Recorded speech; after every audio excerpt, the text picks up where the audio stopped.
Puluhan personel dari Satuan Elit Angkatan Bersenjata Ukraina, Brigade Terpisah ke-47 dilaporkan dinetralisir menyusul serangan rudal Rusia. Serangan rudal terhadap daerah konsentrasi tenaga kerja Brigade Terpisah ke-47 Angkatan Bersenjata Ukraina di wilayah Nikolsky arah Kursk tak bisa ditangkis.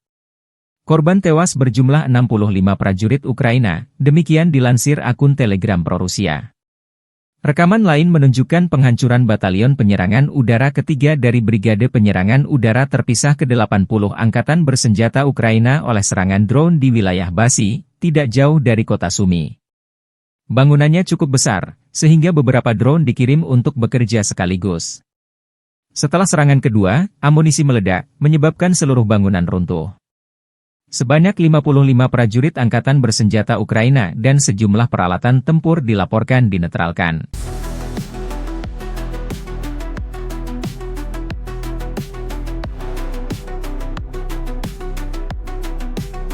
Download Tribun X sekarang, menghadirkan lokal menjadi Indonesia.